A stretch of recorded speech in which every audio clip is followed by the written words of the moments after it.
Hello friends. It has been a little while since the last time we talked. We have a lot to talk about and a lot of new things to explore, so let's get into it.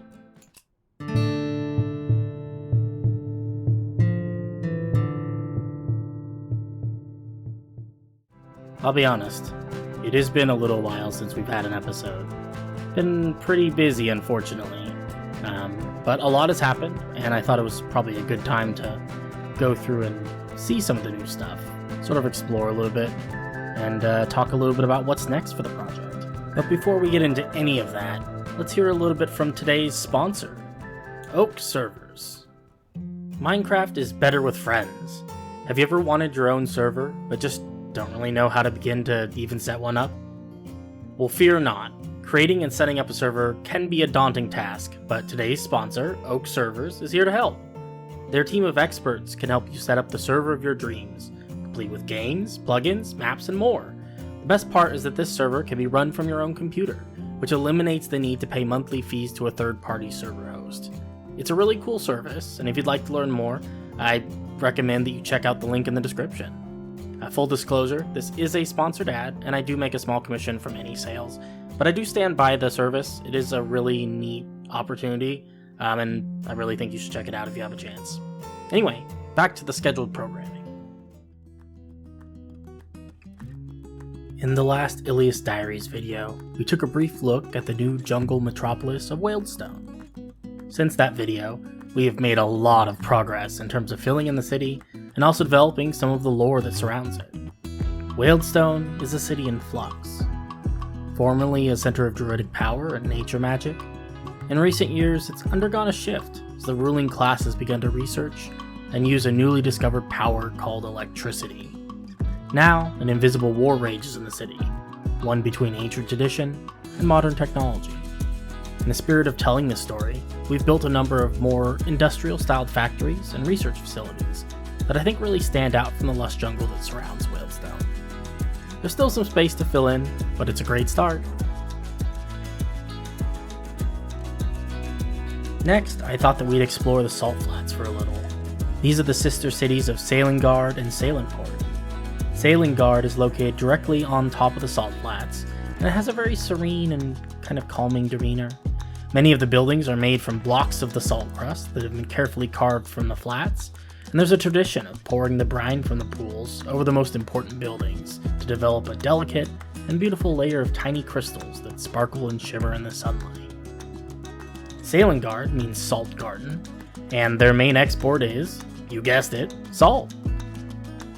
If Sailingard is a peaceful salt garden, then Sailingport is a bustling and chaotic riverside marketplace.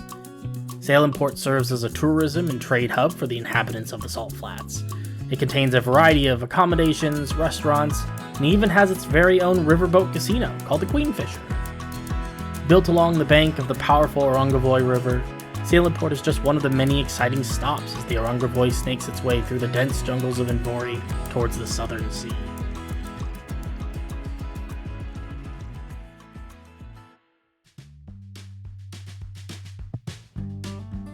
Our next stop is the mysterious and secretive city of Shadowcrag.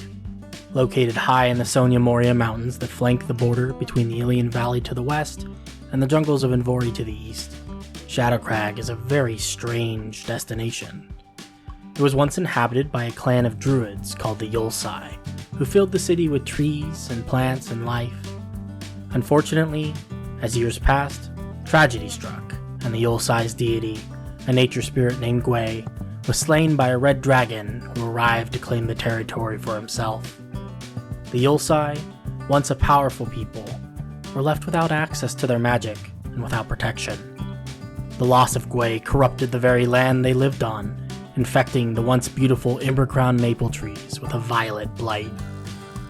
In desperation, they turned to dark magic to survive, using forbidden texts about ancient primal magics like necromancy to fill the void left by the death of their god.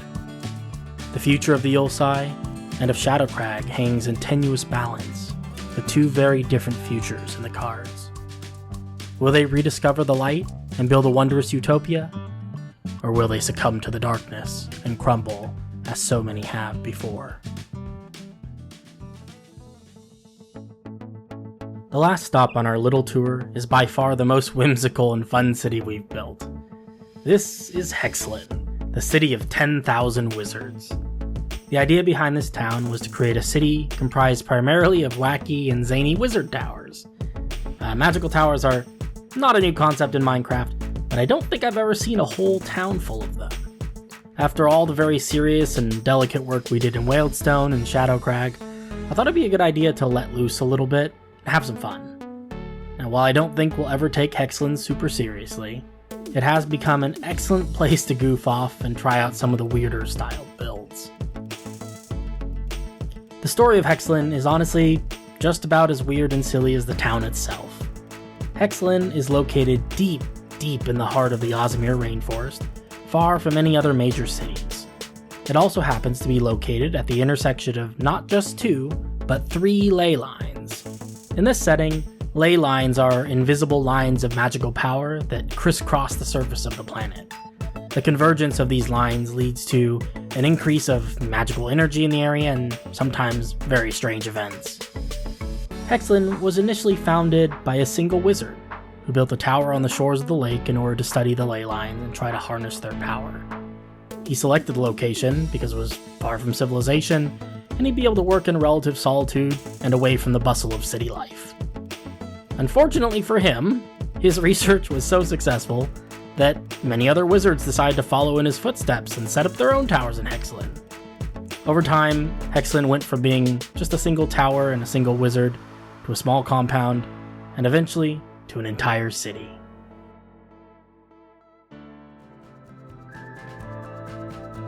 Surprise! It turns out that Hexlin wasn't quite the last stop on our journey. This is our newest project, the coastal metropolis of Tolith.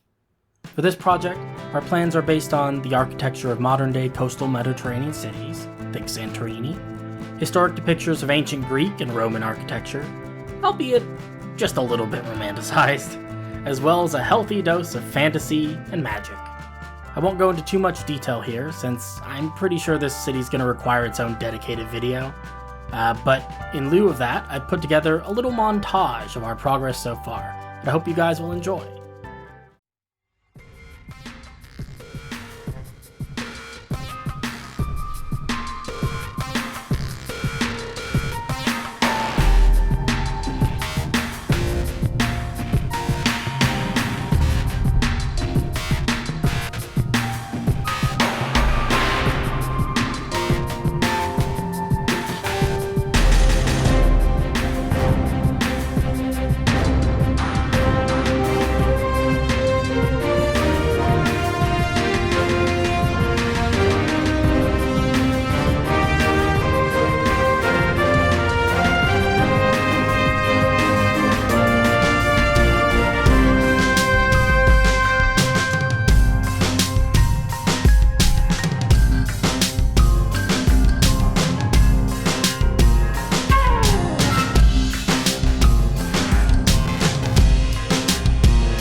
Well, if you've made it this far, congratulations and thank you from the depths of my heart.